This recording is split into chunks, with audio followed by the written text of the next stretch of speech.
April the 6th, 1966. It was a cool autumn morning in the quiet Melbourne suburb of Clayton South. Students at Westall High School gathered outside for sports. Teachers supervised, the air filled with chatter and the sound of a football being kicked across the oval. Then, someone pointed to the sky. What they saw that morning would become one of the most witnessed, most unsettling, and most carefully buried UFO encounter in Australian history. The Westall Incident.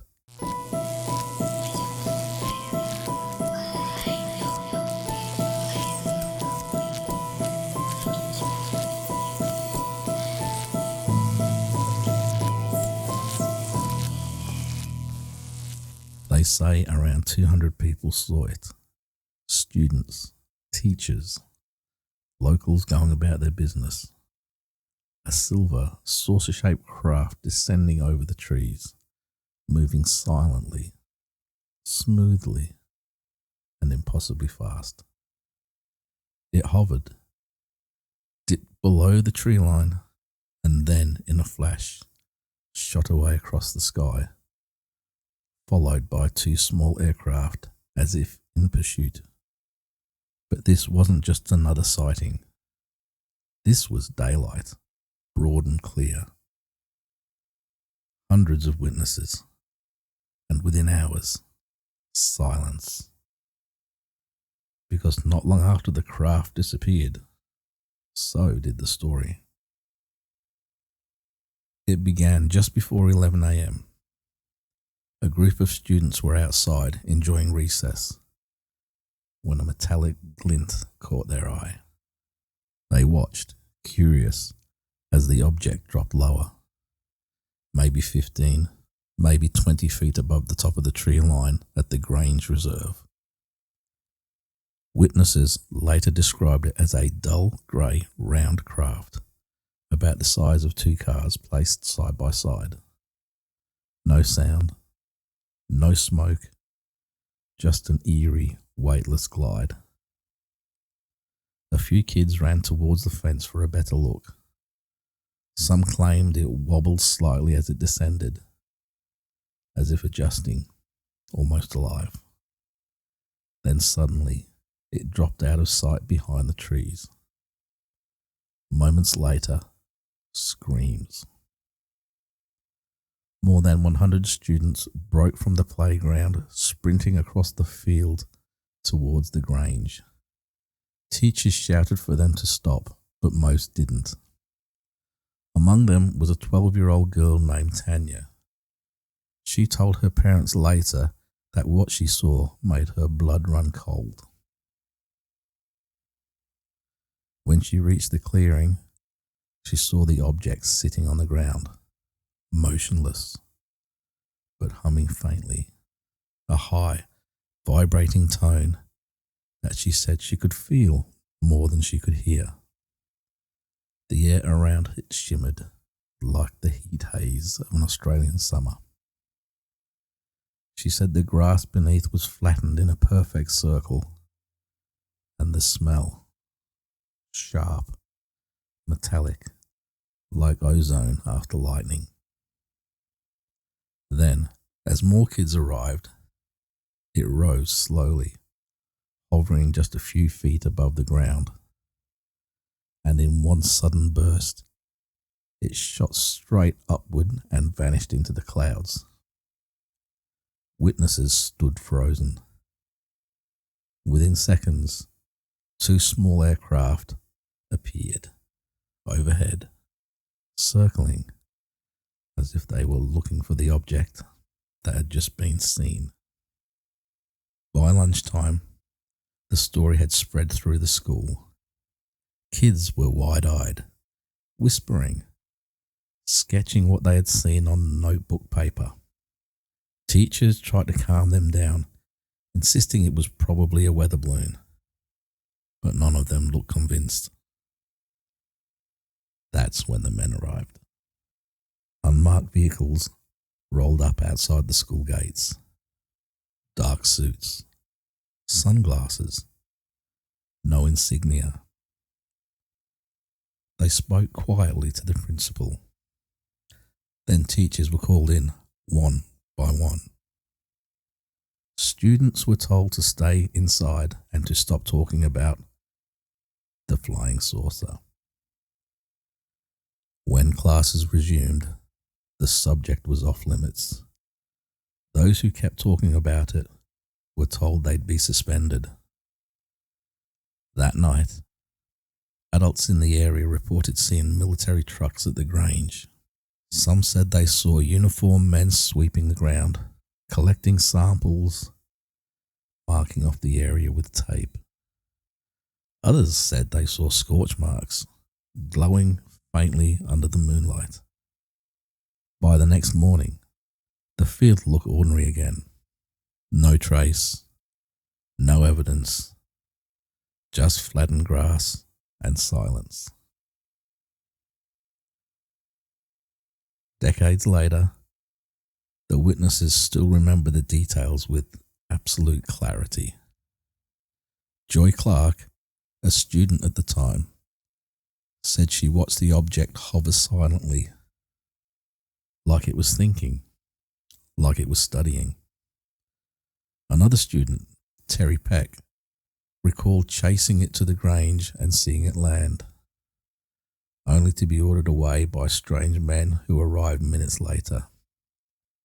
Even the science teacher, Andrew Greenwood, admitted he saw something, a metallic disc hovering in the sky. He said he later received a visit from 2 government officials warning him not to discuss it again.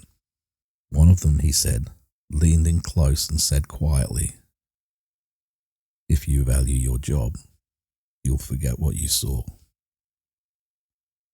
He didn't forget. He just kept talking. Officially, the Department of Defense has no record of the incident. No radar contact, no reports filed, nothing. But unofficially, there are whispers. Some believe the craft was experimental, a secret military test gone wrong, perhaps an early prototype of the VTOL or spy plane. But others, including several of the teachers, disagree. They say the object moved in ways no human aircraft could. Instant acceleration, no sound, no visible propulsion, and that strange hum, the kind that rattles your bones. One student claimed that when she got home that afternoon, her hair smelt like metal and her skin itched for hours. As the years passed, the story became a rumour, a myth told at school reunions. A few journalists tried to dig deeper, but each time they did, the trail went cold. Then came the strangest part of all. One of the teachers who had taken photographs of the scene developed them at home at night. She said they disappeared. When she went to fetch them from her drawer the next morning, the negatives were gone. Her house had been locked, no signs of entry. When she called the principal to tell him, he said quietly, "Forget about it." And she did. Until decades later, the memories returned, vividly, painfully, like a wound reopened by time. There's something about the Westall Incident that unsettles even hardened skeptics. Maybe it's the sheer number of witnesses. Maybe it's the deliberate silence that followed. But the most chilling detail isn't what was seen that morning. It's what was remembered afterwards. Several students, now adults, spoke years later of the strange dreams. Dreams of being back in that field, staring up at that hovering craft. But in the dreams, It doesn't fly away. It opens. A bright light spills out. Voices whisper, not words, but tones. Some said they woke up sweating, unable to breathe. One woman said she dreamed of standing inside the craft, surrounded by shapes she couldn't describe, like silhouettes made of light. She never told anyone about this until she was in her 60s. There is archival radio reports of the unidentified flying object in Melbourne South, but that too has disappeared. The broadcast aired once and never again. The recording disappeared from the station's archive. Even the newspaper articles that mentioned the event were quickly retracted or buried within days. Some call it a government censorship. Others said it was simple media fatigue, a distraction quickly forgotten. But those who were there never forgot. One teacher confided years later that after the sighting, several students were taken out of the class by these officials claiming to be from the government. They were gone for nearly an hour.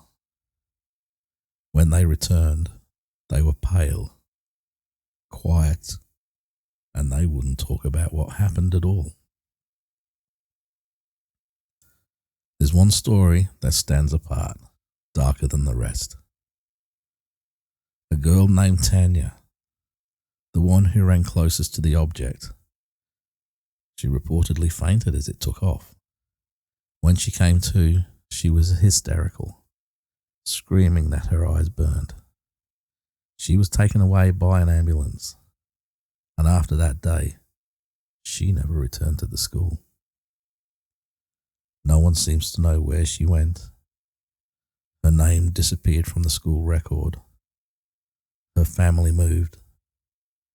And when a local reporter tried to track her down years later, they found no trace of her existence at all, as if she had been erased from existence. The Westall Incident remains one of Australia's greatest UFO mysteries, not because it's unsolved, but because it's been buried so effectively. Some say it was a military cover-up. Others believe it was something far stranger, an event not meant for human eyes. A few locals even claim the ground at the Grange is still wrong. Compasses spin there. Phones glitch. Even birds avoid it. One man said he walked his dog there at night and heard voices whispering in the dark, children laughing, calling names that no longer belong to anyone. Even today, in Clayton South, there's a plaque commemorating the Westall sighting, but most people drive it without noticing. A small, rusting marker in a quiet park, a monument to something the world was told to forget. Every year, though, a few of those old witnesses return. They stand quietly at the edge of the trees, eyes scanning the sky. And sometimes, just sometimes, they say they hear it again. That faint, metallic hum. There's an old theory, one whispered among UFO researchers, that what was seen at Westall wasn't extraterrestrial, and it wasn't human either. Something in between. Something that watches. A phenomenon that appears not to communicate, but to observe. Studying. Cataloguing. And vanishing back into the clouds like mist. And the strangest thing about Westall isn't the craft. It's what came after. The fear. The control. the silence, as if something or someone didn't want this story told. Almost 60 years later, those who saw the Westall object still speak of it in hushed tones. Some say it changed them,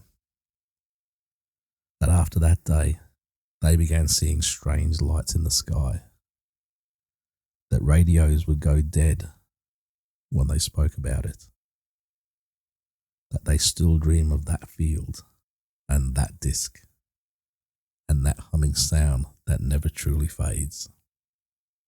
It's as if the event marked them somehow, as if, for those few minutes on that cold April morning, they stood in the presence of something that wasn't supposed to be seen at all. And maybe, just maybe, that's why it was buried so effectively. Because whatever descended over Westall in 1966 didn't leave empty-handed. So next time you're in Melbourne, take a drive down to Clayton South. Find the Grange Reserve. Stand in the middle of that clearing where the grass never quite grows the same shade as the rest. Close your eyes. Listen. If you hear it, that low electric hum, don't look up, because whatever fell from the sky that morning might still be watching.